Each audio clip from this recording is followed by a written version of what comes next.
राज ठाकरे यांच्या अलीकडील भाषणाने पुन्हा एकदा मराठी भाषेच्या वापराबाबत ठाम भूमिका मांडली. विशेषतः भैयांना मराठी शिकवून काय करायचं या विधानामुळे सामाजिक आणि राजकीय वर्तुळात विविध प्रतिक्रिया उमटल्या आहेत. राज ठाकरे यांनी आपल्या भाषणात मुंबई आणि महाराष्ट्रातील स्थानिकांनी मराठी भाषेला प्राधान्य द्यावे असे सांगितले. त्यांनी बाहेरून येणाऱ्या लोकांनी स्थानिक संस्कृती आणि भाषेचा आदर करावा अशी अपेक्षा व्यक्त केली. त्यांच्या या वक्तव्यामुळे काहींनी समर्थन केले तर काहींनी त्यावर टीका देखील केली आहे. राजकीय विश्लेषकांच्या मते हे विधान आगामी राजकारणाच्या पार्श्वभूमीवर महत्त्वाचे ठरू शकते. मराठी अस्मिता, रोजगार आणि स्थानिक हक्क या मुद्द्यांवर पुन्हा एकदा लक्ष केंद्रित होत असल्याचे दिसते. सोशल मीडियावरही या भाषणाचे क्लिप्स व्हायरल होत असून लोकांमध्ये चर्चेचा विषय बनला आहे. एकूणच या भाषणामुळे महाराष्ट्रातील भाषा आणि ओळख याबाबतची चर्चा अधिक तीव्र झाली असून येणाऱ्या काळात याचे राजकीय परिणाम दिसू शकतात. सोशल मीडियावरच्या ज्या काही गोष्टी येतात मला असं वाटतं त्याच्यामध्ये गुंतून पडू नये. कारण कुठच्या या सगळ्या राज्यकर्त्यांना हेच हवंय. IPL मध्ये गुंतून पडा, 2020 मध्ये गुंतून पडा, अजून कुठची कॉन्सर्ट आली, अजून कुठच्या गोष्टी झाल्या, ह्याच्यामध्ये सतत गुंतून पडा. सरकारला प्रश्न विचारू नका, राहा त्याच्यामध्ये. इंस्टाग्राम सतत उघडा आणि बघत बसा. याच्यामध्ये तुम्हाला सगळ्यांना गुंतवून ठेवायचं आणि मूळ प्रश्नांकडे दुर्लक्ष करायचं. आत्ता साधी जी गोष्ट आहे, आपण आता डिलिमिटेशनचा आत्ता विषय निघाला होता, बरोबर आहे. आणि मग तो नेला कुठे की महिला आरक्षणाला बघा सगळ्यांनी कसा विरोध केला. महिला आरक्षण तर 2023 साली झालंय.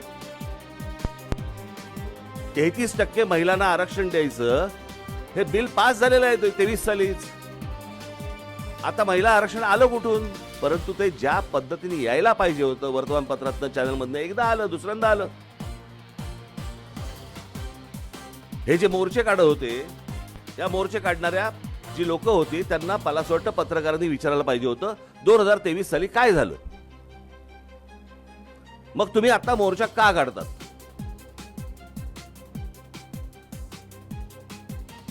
त्यांना कोणीच प्रश्न विचारणार नाही.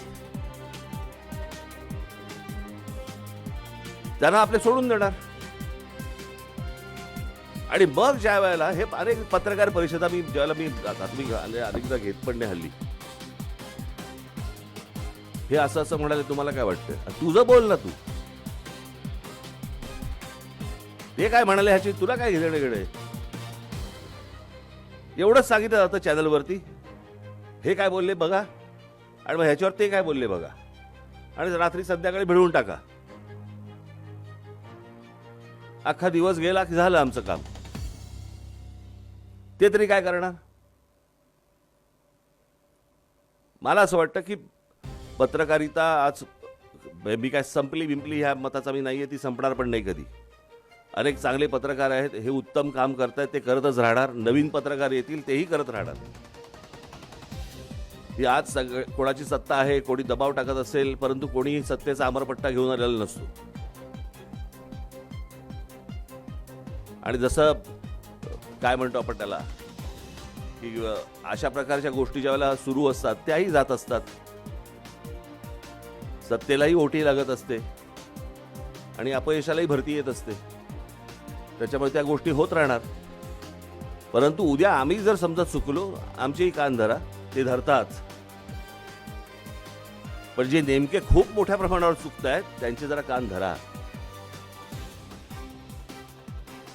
आणि पहिली गोष्ट म्हणजे ना, एकमेकांबद्दलची असूया मनातनं काढून टाका. की कोणी हा विषय मांडला, उद्या कमलेश सुधारने एक विषय आणला, त्याचं ते चॅनल बघून घेईल, त्याने काढल्याने विषय, मग त्याचा तो बघून घेईल. अरे तो विषय महत्वाचा आहे. उद्या समजा मृणालीताईंनी काहीतरी एक लेख लिहिला आणि तो जर महत्वाचा असेल आणि त्यांच्यातनं जर समजा काहीतरी एक स्फोटक काही गोष्ट जर बाहेर येणार असेल, मला असं वाटतं सर्व पत्रकारांनी मिळून ती गोष्ट केली पाहिजे. परंतु आपल्याकडे कसं आलंय, नाही त्यांनी केलं ना, त्यांचं ते बघून घेतील, आपल्याला काय देणे घेणे. आणि तुम्ही एकत्र सर्वांनी राहावं ही काळाची गरज आहे. आणि मला असं वाटतं तुम्ही एकत्र राहू नये ही सत्तेची गरज आहे. आज पत्रकारिता वरुणराज भिडेंच्या नावाने तुम्ही बिंदास बेधडक आणि या सगळ्या गोष्टी आपण आता बोलत राहिलो. तुम्ही मगाशी म्हणालात की कोणाच्या वेळेला म्हणाले ते लोकशाही बुडाली, कोणाच्या वेळेला कोण बोललं मगाशी म्हणाला तर गांधी बोलले का कोण बोललं, नेहरू म्हणाले का काहीतरी की लोकशाही धोक्यात आहे. नेहरू म्हणाले लोकशाही धोक्यात आहे. तेव्हापासून धोक्यात आहे. म्हणजे आता काय झालं असेल त्याचा लोकशाहीचं बरं एकदा बघा. आणि प्रत्येक अगोदरच्या काळाला नंतरच्या येणाऱ्या काळाबद्दल एक वाटतं हे फुकट गेलेत. तसं नसतं. मला असं वाटतं तसं काळ बदलत जातो. काळ बदलतो तशा गोष्टी बदलतात, विचारसरणी बदलते, विचार करायची पद्धत बदलते. परंतु काही मूलभूत गोष्टी ज्या असतात त्या मला असं वाटतं की तशाच असतात, ठाम असतात. जे आत्ता मला असं वाटतं आवटेंनी जे सांगितलं की हे सगळं करतोय कोणासाठी करतोय, तर हे सगळं लोकांसाठी करतोय, हे तुमचं आहे.